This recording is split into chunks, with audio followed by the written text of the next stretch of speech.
السلام علیکم ناظرین، دی ڈیبیٹ ود زید حامد کے ساتھ میں ہوں آپ کا میزبان محمد عظیم۔ پاکستان تحریک انصاف کے سربراہ عمران خان یہ واضح اعلان کر چکے ہیں کہ یوم آزادی کے موقع پر وہ نیا پاکستان تشکیل دینے کے لیے اسلام آباد کا رخ کریں گے اور یہ ملین مارچ ہوگا۔ کیا یہ واقعی ملین مارچ ہو سکتا ہے؟ اور اگر یہ ملین مارچ ہوا تو حکومت کے لیے کس قدر مشکلات ہوں گی؟ اور دوسری جانب علامہ طاہر القادری بھی یہ کہہ چکے ہیں کہ وہ جلد ہی یوم انقلاب کا اعلان کریں گے۔ یہ انقلاب اور عمران خان کا سونامی کیا ساتھ ساتھ چلیں گے اور حکومت کو گرانے کی کوشش کریں گے، یا پھر یہ دونوں الگ الگ طریقے سے حکومت کے لیے مشکلات پیدا کریں گے؟ حکومت کس طرح سے اس کرائسس میں سروائیو کرے گی، اسی پر آج کے پروگرام میں ہم بات کریں گے۔ ہمیشہ کی طرح ہمیں جوائن کر رہے ہیں زید حامد صاحب۔ زید حامد صاحب، آپ کو خوش آمدید کہتے ہیں۔ عمران خان صاحب جو ملین مارچ کرنے جا رہے ہیں 14 اگست کو، کیا یہ ملین مارچ ہو پائے گا؟ دیکھیے عظیم، تھوڑا سا پہلے پاکستان کی پولیٹیکل انوائرمنٹ کو ایک نظر اس پہ ذرا دیکھ لیں، ایک اجمالی نظر اس پہ ڈال لیتے ہیں کہ پاکستان اس وقت اپنی تاریخ کے نازک ترین دور سے گزر رہا ہے۔ 1971 کے بعد شاید ہمیں اتنا بڑا کرائسس کبھی فیس نہیں کرنا پڑا جتنا ہم اس وقت کر رہے ہیں۔ یہ صرف حکومت کے لیے نہیں، پاکستان کے لیے بھی میک اینڈ بریک ٹائم ہے۔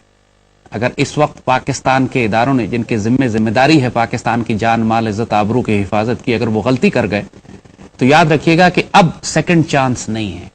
اب آپ کے پاس، جس کو کہتے ہیں you don't have the luxury of time, آپ کے پاس عیاشی کرنے کا وقت نہیں ہے کہ سال 2 سال گزر جائیں گے، دیکھیں گے 3 سال بعد جمہوریت کو ٹپا کے دیکھ لیتے ہیں، دیکھتے ہیں کہ یہ جمہوریت چلتی ہے کہ نہیں، پٹری سے اترتی ہے کہ نہیں، چڑھائے نہ چڑھائے۔ اس کا وقت آپ کے پاس نہیں ہے۔ اور یہ بات ہم اس لیے کہہ رہے ہیں کہ آپ کے آس پاس جو دشمن ہے، جو اس پورے مشرق وسطیٰ کو اور گریٹر مڈل ایسٹ کو تقسیم اور تبدیل کر رہا ہے، وہ جلدی میں ہے۔ زائنسٹ بھی جلدی میں ہے، یہودی بھی جلدی میں ہے، خوارج بھی جلدی میں ہے۔ آپ نے ایک طرف عراق میں جو داعش کی حالت دیکھی، ٹی ٹی پی کی جو آپ نے حالت دیکھی، زائنسٹ کی، امریکنز کی حالت دیکھی مشرق وسطیٰ کو تقسیم کرنے میں۔ اسرائیل جلدی میں ہے، جس طرح وہ کردستان کے ساتھ تعلقات بنا رہا ہے، اور اب نریندر مودی بھی جلدی میں ہے۔ اور اب عمران خان صاحب بھی کچھ زیادہ ہی جلدی میں آپ کو دکھائی نہیں دیتے۔ تو میں وہی عرض کر رہا ہوں آپ کو کہ آپ کے دشمن چاروں طرف سے اس وقت آپ کو گھیرا ڈال کر بیٹھ گئے ہیں، اور پوری طرح ان کی کوشش یہ ہے کہ پاکستان کو اگلے آنے والے سال 2 سال کے اندر عراق کی طرح ایک فیلڈ سٹیٹ بنا کر نو سٹیٹ کر دے، ڈس انٹیگریٹ کر دے۔ اب آخری سٹیجز ہیں، لہذا اسی لیے ہم کہہ رہے ہیں کہ اس ساری صورتحال میں جب آپ پاکستان کے داخلی سیاسی تصادم کی طرف نظر ڈالتے ہو تو ایک بات بالکل واضح نظر آتی ہے کہ یہ حکومت وقت نااہل بھی ہے، خائن بھی ہے، اور قاتل بھی ہے، اپنے شہریوں کی قاتل ہے۔ لاہور ماڈل ٹاؤن کا واقعہ کوئی اتنا پرانا نہیں ہے کہ آپ بھول جائیں۔ اور جس قسم کے یہ ریئیکشن دے رہی ہے، اس سے یہ اندازہ ہوتا ہے کہ اس حکومت کو خود اندازہ ہے کہ ہم اب زیادہ عرصہ بچیں گے نہیں۔ ان کے جتنے ریسپانسز ہیں، پینک ریسپانس ہے۔ ایک آدمی کانفیڈنٹ آدمی ایسے بہیو نہیں کرتا۔ یہ جس طرح بہیو کر رہے ہیں، ایک دیوانہ کرتا ہے، ایک جنونی کرتا ہے، ایک پاگل جس کے اوپر حواس پر خوف سوار ہو کہ اب ہم ٹوٹنے پھٹنے والے، ہمیں گرایا جا رہا ہے۔ تو اس وقت حقیقت یہ ہے کہ اگر حکومت وقت کھڑی ہے ابھی تک، تو وہ اپوزیشن کی نااہلی کی وجہ سے کھڑی ہے، حکومت کی قابلیت کی وجہ سے نہیں کھڑی۔ اس وقت جو سب سے بڑا بلنڈر پاکستان کی اپوزیشن پارٹیز کر رہی ہیں، وہ یہ کر رہی ہیں کہ ایک دوسرے سے باہم متصادم ہیں۔ پاکستان عوامی تحریک نے، ڈاکٹر طاہر القادری نے جب اسلام آباد میں مارچ کیا تھا اس وقت زرداری کی حکومت کے خلاف، تو اس وقت عمران نے ان کا ساتھ نہیں دیا۔ حالانکہ اس وقت اگر عمران ان کا ساتھ دیتے تو چند گھنٹوں کے اندر وہ حکومت فارغ ہو جاتی، کیونکہ زرداری فرار ہو چکا تھا، پرائم منسٹر کو ڈسمس کر دیا تھا سپریم کورٹ نے، پورا اسلام آباد ان کے قبضے میں تھا۔ اسی طرح اب جو عمران نے وعدہ کیا ہے کہ ہم سونامی مارچ کرنے جا رہے ہیں، ہم صاف بات کریں گے، عمران سے کہیں گے کہ اگر تم نے کوئی سینسیبل رزلٹ نکالنا ہے تو یا تو ملین بندے جمع کرو، یا تو واقعی ملین مارچ کرو، یا پھر دوسری پولیٹیکل فورسز کے ساتھ اتحاد کرو۔ اکیلے نہیں کر سکو، کیونکہ ملین کہتے تو ہیں یہ، ڈاکٹر طاہر القادری نے بھی کہا تھا کہ ہم ملین لے کر آئیں گے، وہ 30-40 ہزار بندہ تھا وہاں۔ اور جب تک کہ یہ پولیٹیکل فورسز آپس میں متحد نہیں ہوتی، اس وقت تک آپ حکومت کو گرانے یا اس کو مجبور کرنے کا آپ کامیاب نہیں ہو سکتے۔ تو زید حامد صاحب، سینسیبل ریزلٹس کیا ہیں جو عمران خان صاحب ڈرا کر سکتے ہیں اس احتجاج سے؟ دیکھیے، عمران کے پاس ابھی کوئی ایجنڈا نہیں ہے، سچی بات ہم بتائیں، نہ ڈاکٹر طاہر القادری کے پاس کوئی ایجنڈا ہے، ٹو بی ویری آنےسٹ۔ یہ بات بالکل ایک بات پہ دونوں کا اتفاق ہے، اور انفیکٹ ہمارا بھی اتفاق ہے، پوری قوم کا اتفاق شاید اس بات کے اوپر ہے کہ یہ حکومت وقت اس وقت ملک اور قوم کے لیے سب سے بڑا خطرہ بن چکی ہے۔ اس پہ تو کوئی ڈاؤٹ نہیں ہے، اس پہ سب ایگری کرتے ہیں۔ اس پر سب ایگری کرتے ہیں کہ اس نظام میں ظلم ہے، اس پر سب ایگری کرتے ہیں عدالتیں انصاف نہیں دے رہی، اس پر سب ایگری کرتے ہیں کہ ملک تاریخ کے نازک ترین دور سے گزر رہا ہے، اس پر سب ایگری کرتے ہیں کہ ملک کو عراق بنانے کی اب سازش کی جا رہی ہے اور آخری حد تک بات پہنچ چکی ہے۔ تو جہاں تک اس اگلے ایجنڈے کا تعلق ہے، اس پر اختلاف ہے، اور جیسے ہم نے کہا کہ دونوں کو واضح نہیں ہے کہ کیا کرنا ہے، کیونکہ ابھی عمران نے ساتھ ساتھ ایک سٹیٹمنٹ یہ بھی دے دیا ہے جس میں لگتا ہے کہ شاید وہ بیک ٹریک کرنے جا رہے ہیں کہ صاحب اگر میری ڈیمانڈ جو ہیں وہ مان لی جائیں تو میں ملین مارچ کینسل کر دوں گا. تو بات یہ ہے کہ ایک ڈیمانڈز ان کی مانی کبھی بھی نہیں جائیں گی. یہ ہو نہیں سکتا کہ جو فراڈ جو دھاندلی اس حکومت نے کی ہے وہ کھل کے کہے اور اپنی صاف شفاف کرا کے کہہ دے کہ ہاں جی ہم نے دھاندلی کی تھی، غلطی ہو گئی. کیونکہ اگر یہ دھاندلی ایکنالج کر لیں گے تو پھر ان کا حکومت میں کرنے کا ویسے ہی جواز ختم ہو جائے گا. تو ان کو ایک گناہ کو اپنے چھپانا ہے، پردے ڈالنے ہیں اس کے اوپر. اور یہ بیوقوف تو بنا سکتے ہیں، کمیشن جتنے مرضی آپ بنا لیں رزلٹ کچھ بھی نہیں نکلے گا. پاکستان کی تاریخ ہے کمیشنوں سے ہوتا نہیں. تو عمران سے ہم بڑا صاف کہیں گے اگر تم نے کرنا ہے کام تو پھر مرد کے بچے بنو، کھل کے میدان میں آؤ اور ایک دفعہ فیصلہ کر جاؤ کہ کیا کرنا ہے. یہ عورتوں کی طرح انڈیسائسو ہو کے آگے پیچھے شرطیں لگانا، یہ شرطیں ورتے تم سب دے چکے ہو، اب کرو کام جو کرنا ہے. اور دوسرا طاہر القادری صاحب، چودھری نثار، چودھری شجاعت اور دوسرے لوگوں کے ساتھ پھر اتحاد کرو، ایک لارجر الائنس بناؤ، ایک کامن الائنس بناؤ کہ ہم نے اس حکومت وقت کو ڈسمس کرنا ہے. لیکن زیاد حامد صاحب، قادری صاحب تو خود سے کہہ چکے ہیں کہ ان کے انقلاب کو کسی سونامی کی ضرورت نہیں ہے، تو پھر خان صاحب کیسے اتحاد کریں گے؟ قادری صاحب بھی یہاں غلطی کر رہے ہیں، کیونکہ یہ تاریخ ان کا جو ماضی ہے وہ بتا رہا ہے، ان کی تحریکوں کا ماضی بتا رہا ہے کہ یہ اکیلے نہیں چل سکیں گے. ان کے جو بچے ہیں، ان کی جو فالوورز ہیں، بہت مہذب اور شریف لوگ ہیں، اچھے لوگ ہیں، اور قتل و غارت، مار دھاڑ، پولیس سے مقابلہ کرنا یہ ان کی سرشت میں نہیں ہے. ان لوگوں کا تربیت اس طرح نہیں ہوئی کہ یہ قتل و غارت کریں، غنڈہ گردی کریں. جیسے ہم نے کہا عمران کے پاس تھوڑے سے اسٹریٹ فائٹرز ہیں، ان کے جو غنڈہ گرد عناصر ہیں، عمران کے پاس ہیں، کراچی میں بھی ہیں، باقی جگہوں پہ بھی، فرنٹیئر میں بھی، آگے پیچھے ان کے پاس اسلحے بھی نکلے ہیں، ان کے لوگوں لڑتے بھی ہیں، ان کے پاس فائٹرز بھی ہیں. اور اس میں کوئی شبہ نہیں ہے کہ اگر طاہر القادری صاحب کے ورکرز کو کمپیئر کریں عمران کے ورکرز سے، تو عمران کے ورکرز جو ہیں جن کو کہتے ہیں یہ اسٹریٹ فائٹرز ہیں، دے آر مور وائز. اس میں برگر قوم بھی ہے لیکن لڑنے والے بھی ہیں. مگر بات یہ ہم جو بات کر رہے ہیں کہ حکومت وقت کو گرا کر ان کا اگلے آبجیکٹیوز کیا ہیں. جیسے ہم نے بات کہی تھی کہ 3 یا 4 رستے آپ کے سامنے ہوں. زیادہ ہمیں سب حکومت گرانے کا عمل تو بعد میں آئے گا، پہلے ہمیں یہ دیکھنا ہوگا کہ یہ اس پوزیشن میں ہے کہ حکومت گرا سکے. میں نے عرض کیا نا آپ کو کہ یہ تو اگر ان میں سے کوئی 20,000 بندہ لے کے بھی اسلام آباد چلا جائے تو حکومت گرا دیں گے. اس میں اتنی بڑی پرابلم نہیں. حکومت کیسے گرے گی؟ دیکھیے بات یہ ہے کہ حکومتیں گرتی ہیں اپنی حماقتوں اور جہالتوں سے، حکومتیں گرتی ہیں سول ڈس اوبیڈینس موومنٹ سے. پاکستان کی تاریخ میں حکومتیں گرائی گئی ہیں اس طرح نا. حکومتیں گرتی ہیں دہشت گردی سے. اگر دہشت گردی کے واقعات اتنے زیادہ، جس طرح جنرل ضیاء الحق کی حکومت کو دہشت گردی سے ختم کیا گیا، پاکستان میں ساری مثالیں، جہاز گرا دیا ان کا، پوری حکومت ہی ختم ہو گئی، ڈسمس ہو گئی، پورے آپ کو مجبوراً آرمی کو ٹیک اوور کر کے الیکشن کرانے پڑے اور پھر جمہوریت کا دور شروع ہوا. وہ دہشت گردی کے ذریعے پاکستان میں حکومت تبدیل کی گئی. لیکن کرنٹ سینیریو میں اگر خان صاحب اور قادری صاحب بالفرض مل بھی جاتے ہیں، ملین مارچ ہو بھی جاتا ہے، تو پارلیمنٹ کے اندر تو نمبرز پورے ہیں میاں صاحب کے پاس، ان کی حکومت پارلیمنٹ کے اندر تو تبدیل نہیں ہو سکتی. سوال پارلیمنٹ کی نہیں ہے. اگر صرف ماڈل ٹاؤن کی رکاوٹیں ہٹانے پہ یہ حکومت 14 بندے گرا سکتی ہے تو یہ اس وقت سب کو اندازہ ہے کہ یہ حکومت اس وقت وائلنٹ ہوئی ہوئی ہے، ایک پاگل بھینسے کی طرح جس کو کچھ سمجھ میں نہیں آ رہا ہے کہ ہم نے کیا کرنا ہے، جو سامنے آئے اس کو بلڈوز کر دو. جب بھی آپ نے دیکھا کہ پہلی دفعہ عمران نے اتنا انپریسیڈنٹڈ تھریٹ دیا ہے، جس کو ایکچولی لوگوں نے تارا مسیح کا نام دینا شروع کر دیا ہے اس کو، کہ صاحب جو پولیس والا میرے ہاتھ لگا اس کو میں خود اپنے ہاتھوں سے پھانسی دے دوں گا. ظاہر ہے کوئی پولیٹیکل لیڈر اس طرح کی حرکت سڑک پہ نہیں کر سکتا، لیکن یہ اندازہ اس سے کریں کہ ٹیمپریچر کتنا رائز کر رہا ہے. یہ سٹیٹمنٹ آنے کا مطلب یہ ہے کہ غصہ کتنا ہے اس وقت، بیکاز پیپل آر افریڈ. لوگ ڈرے ہوئے اس بات سے، پولیٹیکل پارٹیز اس بات سے ڈری ہیں کہ اگر ہم نے سڑکوں پہ جلوس نکالا تو حکومت ہم پر فائر کروائے گی. خان صاحب فرسٹریٹڈ بھی ہیں کہیں؟ جی ہی از. جیسے عرض کیا نا آپ کو کہ یہ سٹیٹمنٹ آپ نے آپ کا جو بہالپور والا جو جلسہ تھا اس میں جو لینگویج تھی، جو ٹون تھا، جو ڈیمینر تھا، یہ الفاظ استعمال کرنا کہ کسی پولیس والے نے گولی چلائی تو میں اپنے ہاتھ سے، یہ باقاعدہ آؤٹ رائٹ دھمکی ہے پولیس کو اور اسٹیٹ کے اداروں کو. اور یہ رسپانس ہے ماڈل ٹاؤن کا. میں نے عرض کیا تھا کہ ماڈل ٹاؤن حکومت کے حلق میں آ جائے گا.